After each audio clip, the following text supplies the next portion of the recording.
हाय bio readers, आज हम लोग पढ़ने वाले हैं डीएनए फिंगरप्रिंटिंग के बारे में। डीएनए फिंगरप्रिंटिंग एक यूनिक प्रोसेस है और ये पर्सन टू पर्सन वैरी करता है, जैसे कि हमारा हाथ का फिंगरप्रिंट वैरी करता है। तो ये क्या प्रोसेस है, इसके बारे में जानते हैं। जैसा कि लास्ट वीडियो में ह्यूमन जीनोम प्रोजेक्ट के आउटकम के थ्रू हमने जाना था कि जो ह्यूमन जीनोम होता है वो लगभग 3 बिलियन बेस पेयर से मिलके बना होता है और जितने भी ह्यूमंस रहते हैं उनके 99% जो बेस पेयर रहते हैं वो सिमिलर होते हैं और 1% का जो वेरिएबिलिटी रहता है वही हमें इतना अलग बनाता है एक दूसरे से। तो हमारा जो जीनोम है, जीनोम मतलब हैप्लॉइड सेट ऑफ क्रोमोसोम, वो इंट्रॉन और एक्सॉन से मिलकर बना होता है।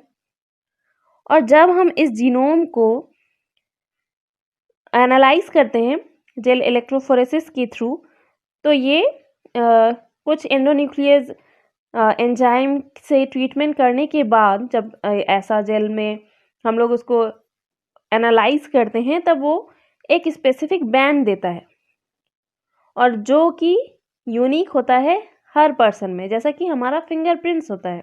इसीलिए इसे डीएनए फिंगरप्रिंट्स कहते हैं, क्योंकि ये डीएनए के थ्रू मिलता है। तो ये अलग अलग स्पेसिफिक बैंड क्यों बनाते हैं? क्योंकि पिछले वीडियो में हमने देखा था कि 1.4 ऐसा जगह साइंटिस्ट ने ऑब्जर्व किया था जहाँ पे सिंगल न्यूक्लियोटाइड का डिफरेंस होता है, जिसे हम सिंगल न्यूक्लियोटाइड पॉलीमॉर्फिज्म भी कहते हैं। उसी की वजह से एंडोन्यूक्लियस हर डीएनए को अलग अलग जगह काटता है, अलग अलग पर्सन के लिए, इसीलिए अलग अलग तरह का बैंड बनता है। तो यही पॉलीमॉर्फिज्म जो है वही है बेसिस डीएनए फिंगरप्रिंटिंग का। तो ये जो पॉलीमॉर्फिज्म है वो माता पिता से संतानों में भी ट्रांसमिट होता है, मतलब प्रोजेनी में भी जाता है। इसीलिए माता पिता से संतानों का जो डीएनए है वो कुछ कुछ जगह में मैच करता है, कुछ कुछ बैंड जो है वो मैच करेगा। हम लोग पिक्चर में देखेंगे लास्ट में। तो ये जो हमारा डीएनए है, जो इंट्रॉन वाला पार्ट होता है जो कि इनएक्टिव होता है, इनएक्टिव जो कि काम नहीं करता है या प्रोटीन सिंथेसिस में मदद नहीं करता, वो लोग जनरली टैंडम रिपीट से बने होते हैं। और ये टैंडम रिपीट जो है वो पर्सन टू पर्सन पॉलीमॉर्फिज्म की वजह से अलग होता है, अलग अलग जगह में होता है। तो इसीलिए इसको हम लोग कहते हैं variation in tandem repeats, variation in tandem repeats. तो अब जब डीएनए फिंगरप्रिंटिंग करेंगे तो उसका प्रोसेस क्या होगा? तो सबसे पहले तो जिसका भी डीएनए फिंगरप्रिंट करना है उसका डीएनए निकालना होगा। तो ये बहुत ही इजी प्रोसेस है। डेड सेल से, ब्लड सैंपल से, हेयर फॉलिकल से, किसी चीज़ से भी डीएनए आइसोलेट कर सकते हैं। आपने देखा ही होगा कोई क्राइम सीन में जो डिटेक्टिव आते हैं वो इसी तरह का सैंपल ढूंढने की कोशिश करते हैं ताकि मिस्ट्री को सॉल्व किया जा सके। फिर इस डीएनए को रेस्ट्रिक्शन एंडोन्यूक्लियस से ट्रीट किया जाता है ताकि वो डाइजेस्ट हो जाए और डीएनए को स्पेसिफिक स्पेसिफिक साइट पे काट दे। उसके बाद इसे हम सेपरेट करेंगे, अलग अलग जो कटा हुआ डीएनए है, जेल इलेक्ट्रोफोरेसिस में। उसके बाद सेपरेट हो जाने के बाद इसे नायलॉन या नाइट्रोसेलुलोज मेम्ब्रेन में ट्रांसफ़र करेंगे, जहाँ पे इसे VNTR प्रोबिंग मतलब variable number of tandem repeats का जो पहले से प्री डिटरमाइंड प्रोब बनाया होगा, जो कि जस्ट उसके कॉम्प्लीमेंट्री बेस पेयर जहाँ भी मिलेगा वहाँ पर जाके चिपक जाएगा। तब क्या होगा कि क्या न्यूक्लियोटाइड सीक्वेंस है वो पता होगा, क्योंकि प्रोब जो है वो हमें पहले से पता होगा कि वो प्रोब का क्या सीक्वेंस है और उसमें कुछ रेडियो एक्टिव सब्सटेंस बना के डाल के रखते हैं ताकि उसको ट्रैक किया जा सके कि वो कौन सा प्रोब था। तो जिस डीएनए में गया है उसका जो बैंड होगा वो कॉम्प्लीमेंटरी होगा, मतलब ऑपोजिट होगा, ए है तो टी रहेगा, इस तरह से। तो ये VNTR क्या होता है, ये सैटेलाइट DNA से सिमिलर होते हैं और इसीलिए VNTR को मिनी सैटेलाइट भी कहते हैं, जो कि वैरी कर सकता है 0.1 to 20 kb इन साइज। तो ये प्रोबिंग करने के बाद तब उसमें रेडियो एक्टिव सब्सटेंस बाइंड हो जाता है DNA में और हमें पता रहता है कि वो प्रोब का सीक्वेंस क्या था, तो उसका ऑपोजिट सीक्वेंस हमारा DNA का होगा। एनालिसिस करने के बाद ये पता चलेगा। तो एनालिसिस करते हैं हम लोग ऑटो रेडियोग्राफी से, तब वो प्रोब वाला एरिया चमकने लगता है तो बैंड हमें दिखाई देता है। इस प्रोसेस को और ज़्यादा एफिशिएंट बनाने के लिए हम लोग PCR यूज़ कर सकते हैं इस आइसोलेशन ऑफ DNA के बाद।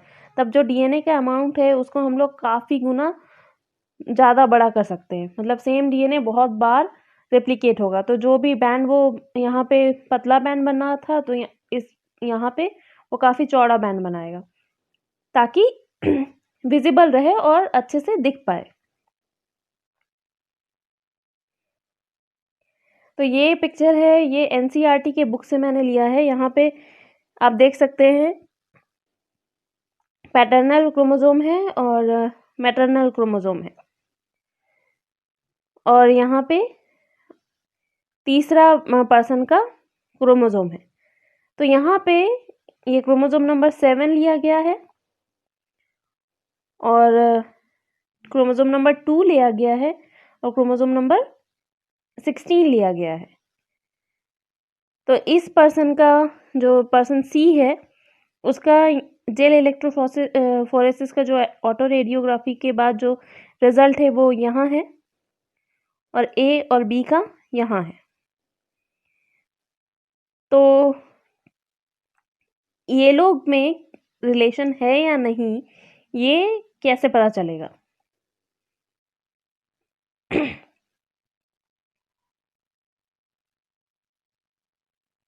तो यहाँ पे हम देखते हैं ये ब्लू कलर थोड़ा लाइट है, लेकिन हम देख सकते हैं यहाँ पर्सन A का है, ये पर्सन B का है और ये C का है। तो यहाँ पे हम देख सकते हैं कि ये जो रेड वाला बैंड है और पिंक वाला बैंड है वो B के साथ मिक्स है, मैच कर रहा है, दोनों का दोनों B के साथ मैच कर रहा है।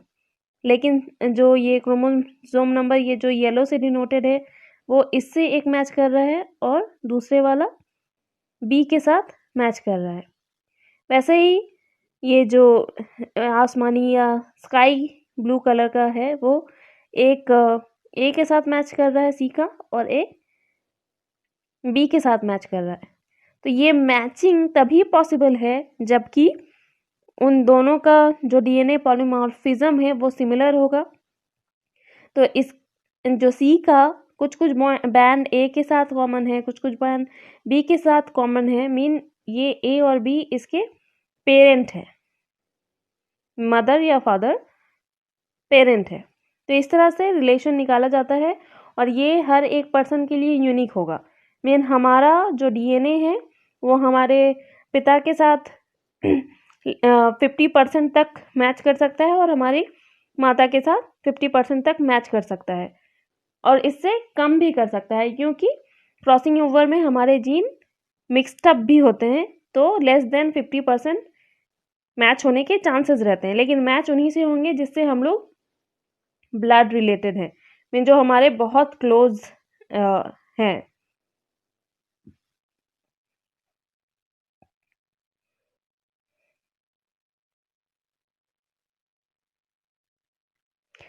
तो इससे कहाँ कहाँ एप्लीकेशन हो सकता है, ये तो थोड़ा सा आइडिया आपको हो ही गया होगा कि फॉरेंसिक एरिया में कोई क्राइम सीन को सॉल्व करने के लिए, लीगल प्रोसेसेस में कि अगर ओनर मर चुका है तो उसका अगर बहुत जन दावा कर रहे हैं संपत्ति के लिए तो कौन सही उसका प्रोजेनी है वो पता चलेगा।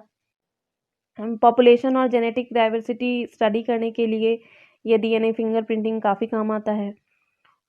कोई फैमिली मेम्बर अगर खो गया है तो उसे ढूंढकर उसके सही पेरेंट तक पहुंचाने में भी ये बहुत बार काम आया है। ऐसे बहुत आर्टिकल मिलते रहते हैं ऑल ओवर द वर्ल्ड।